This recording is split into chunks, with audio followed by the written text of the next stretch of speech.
Hello everyone, welcome back to my channel. मैं हूँ भारती और आज आप लोगों के लिए लेकर आई हूँ कहानी बंदिश इश्क का एपिसोड नंबर 17। तो चलिए ज़्यादा बातें ना करते हुए हम कहानी के अगले भाग की तरफ बढ़ते हैं। वो बच्ची अपनी मासूमियत भरी आवाज़ से बोली, बाबा अब आप घोड़ा बनिए, हमें आपकी सवारी करनी है। उसके इतना कहते ही वहां खड़े सभी गार्ड्स के चेहरे पर तनाव के भाव आ गए। उनमें से एक ने खुद ही बड़बड़ाकर कहा, ये बच्ची खुद तो मरेगी ही, साथ में हमें भी मरवाएगी। वैभव राणावत को घोड़ा बनने को कह रही है। फिर उसने अपने अगल बगल खड़े दूसरे गार्ड्स की तरफ देखते हुए बोला, अरे कोई तो रोक लो उसको। इस पर किसी ने कुछ नहीं कहा और ना ही किया, और करता भी क्यों, किसकी जुर्रत थी कि वैभव राणावत इंडिया के मोस्ट रेनोड बिजनेसमैन और माफिया, जिसके सामने उसके दुश्मन भी थर थर कांपते हैं, उनके रहते हुए कोई उसकी मर्जी के खिलाफ कुछ करने की हिम्मत नहीं कर सकता था। कुछ ऐसा था वैभव राणावत का रुतबा। पर हैरानी की बात तो ये थी कि जो राणावत किसी शख्स से मुस्कुराकर बात तक नहीं करता था, वो आज उस बच्ची के साथ खुलकर खिलखिला रहा था। वैभव जी ने मुस्कुराते हुए उस बच्ची की तरफ देखते हुए पूछा, जरूरी है घोड़ा बनना? उस पर उस बच्ची ने बड़ी शान से कहा, जी हाँ। और उसके इतना कहते ही वैभव जी घोड़ा बन गए और वो बच्ची हंसते हुए उनके ऊपर चढ़ गई। तभी उन्होंने वहीं दरवाजे पर खड़े उस लड़के की तरफ देखकर कहा, आप किसका इंतजार कर रहे हैं, आइए बैठिए। ये सुनकर वो लड़का भी मुस्कुराकर उनके पास चला गया और वैभव जी उन दोनों के साथ बच्चा बनकर खेलने लगे। वहीं वहां खड़े हर शख्स की हैरानी का अंदाज़ा नहीं लगाया जा सकता था। वो सब तो इसी सोच में पड़े थे कि ये वही राणावत है जिसके लिए वे काम करते हैं। पर अब वैभव राणावत हो या कोई और, पिता का प्यार तो निछल होता ही है। आज जो उनके सामने थे वो करोड़ों की संपत्ति का मालिक नहीं, बल्कि दो बच्चों का पिता था। काफ़ी देर तक उनके साथ खेलने के बाद वे उन दोनों को देखते हुए बोले, मानक, शर्मिष्ठा बेटा, आप दोनों आइए हमारे साथ, हमारे पास आपके लिए कुछ है। और इतना कहकर वो अपनी जगह से उठ गए। मानक और शर्मिष्ठा भी उनके पीछे पीछे चल दिए।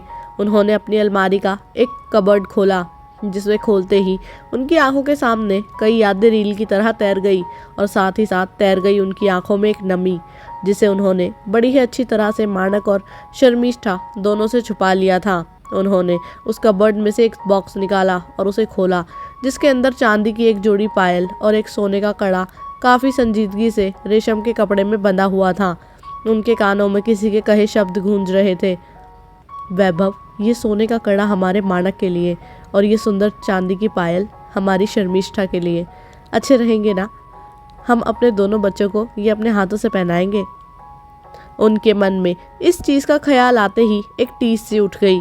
फिर उन्होंने मन ही मन सोचा, आपके दोनों बच्चे तो यही हैं, बस आप ही नहीं हैं उन्हें ये तोहफा अपने हाथों से पहनाने के लिए।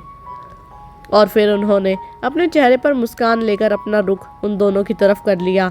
उन्होंने वो कंगन मानक को और पायलें शर्मिष्ठा को पहनाई और उनका माथा चूमते हुए बोले, वैसे तो ये तोहफे आपकी माँ आपको देना चाहती थी, पर अब वो नहीं है। तो इससे पहले वो अपनी बात पूरी कर पाते, शर्मिष्ठा ने उनसे पूछा, तो माँ कहाँ है बाबा? उसके इतना कहते ही वैभव जी एकदम से चुप हो गए। तभी मानक शर्मिष्ठा का हाथ पकड़ते हुए बोला, आप ना बहुत सवाल करती हैं बाबा, आप चिंता मत कीजिए, हम लेकर जाते हैं इनको। और इतना कहकर वो उसे कमरे से बाहर की तरफ ले गया। वैभव जी के चेहरे पर एक दर्द भरी मुस्कान छा गई और वे वापस अपने काम में मशरूफ हो गए। वहीं ठाकुर भवन में समृद्धि अपने बेटे सक्षम और पति मितेश बिजनोरिया के साथ हॉल में बैठी अपने भाई भाभी से बात कर रही थी। कृष्ण जी ने उनकी तरफ देखते हुए कहा, कैसी हैं रिद्धि आप? और इतना कहकर वो अपनी बहन की आंखों में देख रहे थे, जहां वे खालीपन के सिवा और कुछ नहीं देख पा रहे थे। समृद्धि ने एक मुस्कान देते हुए कहा, हमें क्या होगा भाई साहब, आपके रहते कुछ हो सकता है क्या हमें? और इतना कहकर वो मन ही मन सोचने लगी, काश भाई साहब हम आपको पहले की तरह सब बता सकते और आप हमेशा की तरह हमारी मुश्किलें चुटकियों में हल कर देते। पर अब वक्त, मुश्किलें सब बदल चुकी हैं और इस बार कुछ ठीक नहीं हो सकता। इतना सोचकर उन्होंने अपने नम आंखों के किनारों को बड़ी ही सफाई से पोंछ लिया। लेकिन तभी हृदयान वहाँ आ गया और उसे देख समृद्धि के चेहरे पर मुस्कान आ गई।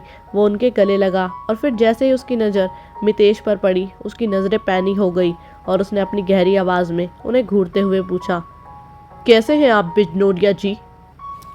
हृदयान की आवाज़ सुन मितेश के पसीने छूट गए और उसने अपनी गंदी सी हंसी हंसते हुए कहा, हम तो ठीक ही हैं छोटे ठाकुर, आप बताइए। इससे पहले हृदयान कुछ कहता, सक्षम ने कुछ ऐसा कहा जिसे सुन हृदयान की आंखों में खून उतर आया और उसने गुस्से में अपनी मुट्ठियां भींच ली। क्या कहा सक्षम ने? आगे इस कहानी में क्या होगा जानने के लिए सुनते रहिए कहानी बंदिश इश्क मेरे यानी भारती के साथ। उम्मीद करती हूँ कि आप लोग को ये एपिसोड जो है वो पसंद आया होगा।